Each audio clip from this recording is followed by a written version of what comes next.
and you've always had push promotions. So if I'm a hotel in Tuscany at the moment, if I had a hotel in Tuscany, I would probably be looking at the next 2 or 3 months, seeing that I'm not full. And if I relied on a demand aggregation model, where I simply wait for people in Germany and the UK and Italy and America to search for me, then it's just not going to happen. And it didn't happen 20 years ago. So what would I do? I either board up some of the hotel and I wait until the spring, or I start to advertise and run promotions at 99 euros, or I think it was lira, right? I was still a child only.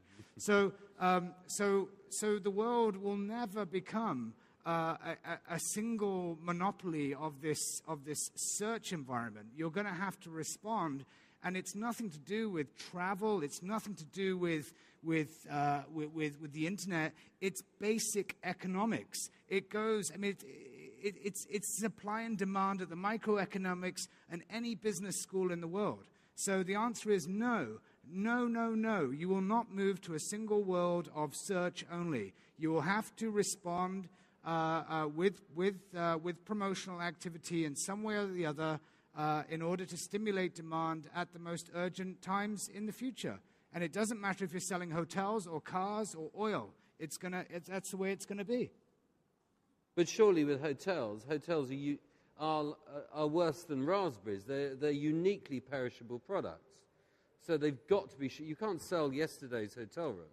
Well, exactly. Then that the nice thing about a cruise ship. There's two nice things about cruise ships. One is that the growth in the cruise business is basically in aggregate 7% per year. You can't actually bring cruise ships on any faster because there aren't enough ports in the world where you can build these cruise ships. You can also move a cruise ship around the world, so that's quite nice as well. With aircraft, you can move them around the world, and you can also close routes, open routes. With a hotel, it's fixed. And if you're running a hotel in Tuscany, you know exactly which weeks will be challenging in 2011, in 2012, in 2013, and you know that you're going to have to respond to that in some way by cutting costs or creating some sort of promotion. And that's life. I'm not Milton Keynes. I didn't create economics. That's just the way life is, and it's been that way for a very long time. I really go to so many conferences around the world, and everyone just, well, not everyone, but we talk about these ideas. Is the world going to change? No, fundamentally, economics does not change. That's it. The economics was invented by the Germans, right? So you can blame the Germans.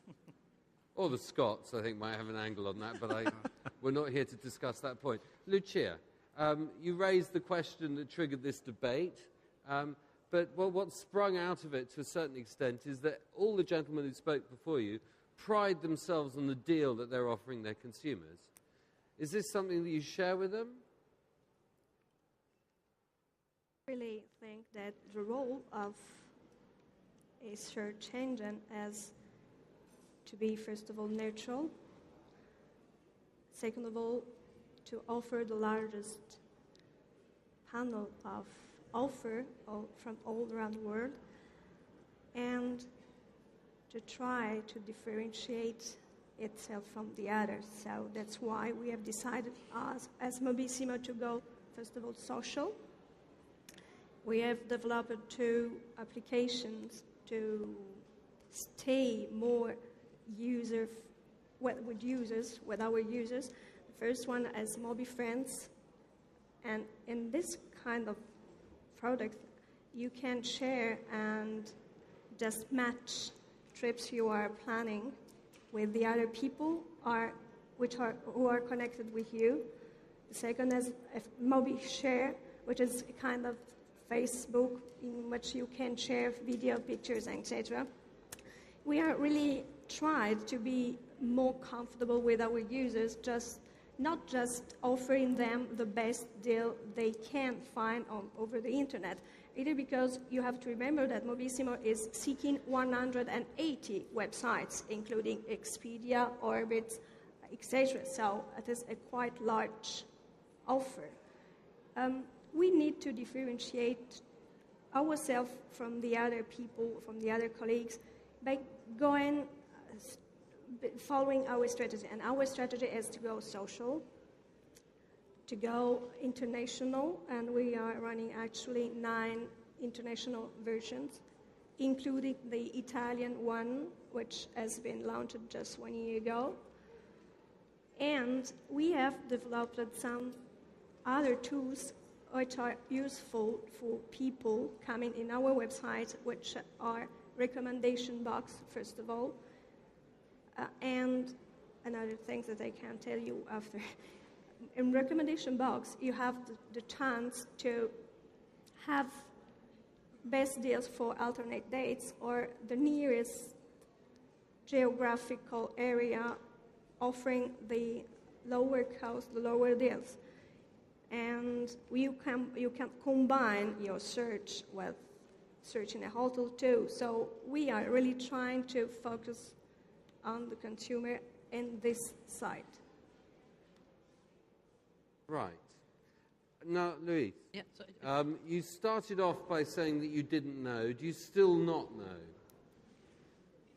things progress very, very, very fast, and we'll see. I just think that maybe this is something semantic in terms of what you call search or not, right? What I'm concerned is not if we will become search engines or not. What I am concerned is that what we need to do is always deliver the best service possible to our consumers and to our suppliers. If at that point that takes us the path of search, perfect. If not, we'll follow the path. But what is important here is, are you adding value to the customer and to the partners, right? When you mentioned, okay, you're proud of the deals that you offer. We're proud of the quality of the supply that we offer the consumers. We're also proud, right, of our ability to deliver, right, massive amounts of demand to our supply partners, right? To do it in a way that it comes from very, very, very different locations around the world, right? We have about 70 websites, right, selling in 60 different countries that deliver that value to the suppliers.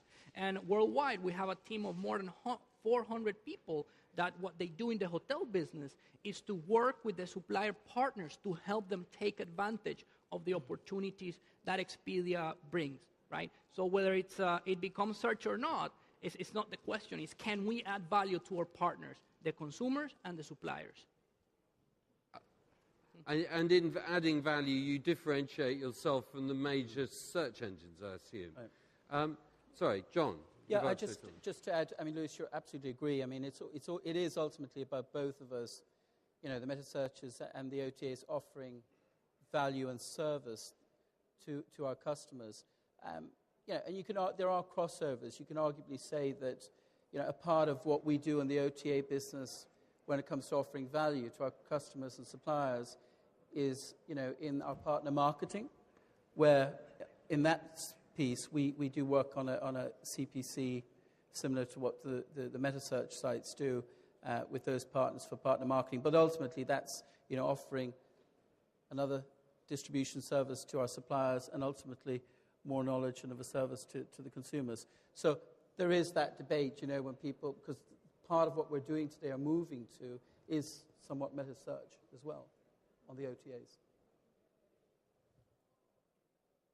I think I'm very conscious of the pressure of time that is bending down on us. Do we have any questions in the room? We have a question from the gentleman there. You may need Italian translation. Buongiorno. Finora avete parlato di servizio offerto ai fornitori, agli albergatori, in quanto visibilità. E offrite anche servizio in quanto voi maneggiate una grossa mole di dati. Quindi avete un riscontro statistico, avete delle idee sulla ricerca, date anche un servizio in qualche modo di consulenza o di indicazione affinché i vostri gli alberghi e quindi i fornitori possano essere trovati bene all'interno del portale. Per esempio le 1600 strutture di Roma che diceva prima Expedia, ce ne saranno certe che non risponderanno alle richieste. La vostra idea per aiutarli a essere trovati, cosa gli date? Chi viene messo in home page? Quelli che rendono di più e convertono di più o quelli che vi stanno andando male e che volete tenere? Ho finito.